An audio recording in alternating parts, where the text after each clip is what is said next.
Hello, Alan. A response video to is it Cheryl's Coming Home or Going Home by Bob Wind? Yeah, I like it.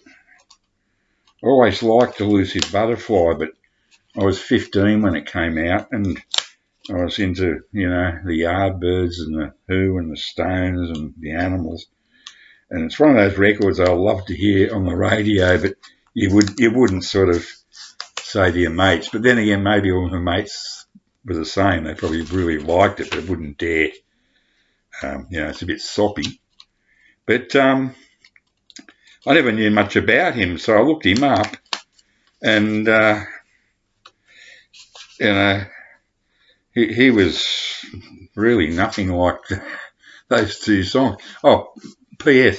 The minute I heard that B side, that Cheryl song, straight away another song popped into my head straight away. The Girl I Knew Somewhere, that Monkeys track. I really like that one.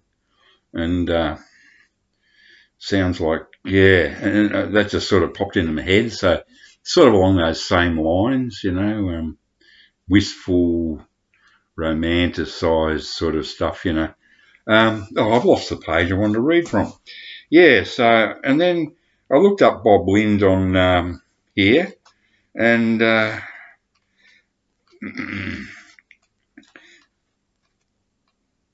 it said it sent me straight to my favourite writer, and to this book specifically. Just noticed the bloody cockroaches have been eating this away. They've been chewing on the cover. Damn. Anyway, I'll never sell it anyway. Women. Probably his most scabrous work. He's not all scabrous. People go, oh, he's a dirty old man. Yes, that was a lot of that is just bravado, He's a very sensitive soul, Charles Bukowski. He looks like a Neanderthal, but strangely beautiful in a way, especially when he was in his 50s. He was an ugly looking dude, but something happened in his 50s where he sort of transformed himself. He almost looked handsome. And then when he got old, he just looked really old and very German looking too, which is not very sexy.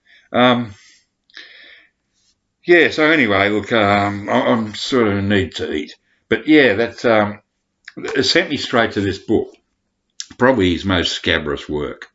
Yeah, it's pretty hard to take, pretty hard to read at times. You go, oh, God, what an asshole this guy is. But I don't know how much, or asshole, as he would say. You got to wonder how much of it's true. I think a lot of his writing was just a shock, But when it all boils down, he's a bit like Bob Lind in that there's a sensitive side there. The thing I had to mention about Bob Lind and Charles Bukowski is that somewhere in this book, and I can't find it, he was great friends with Bob Lind. They were drinking buddies, and we're talking both severe alcoholics. Severe. Oh man, just the real deal. One step above gutter drunks. And in this book somewhere is Bob Lind is called Dinky Summers, Dinky, like the Dinky toy. Dinky Summers. And it's in here somewhere. And also, he mentions he met Jim Morrison and didn't like him. I don't forget what name he calls Jim Morrison in here. He also met Tom Jones, the British singer. And the description of Tom Jones is it's very, very good, very funny. So yeah, supposed to be a short one. Yeah. Yes, it's definitely his most scabrous work, no doubt about it. It's one of the ones I least revisit, but it's got some great moments in it. It's pretty, you feel like you need a good shower after reading it.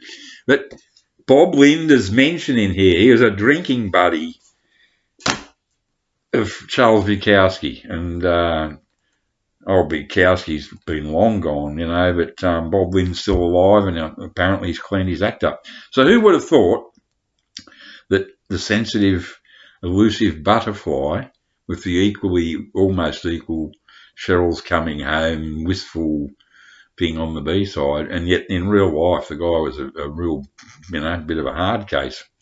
Okay, thanks for that, Alan. I really enjoyed that. It's now I know who Dinky Summers is. I always wondered in the book. So thanks to you, Alan.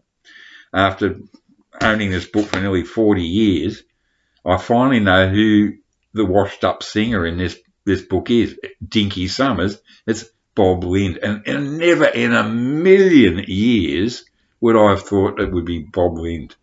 Thank you.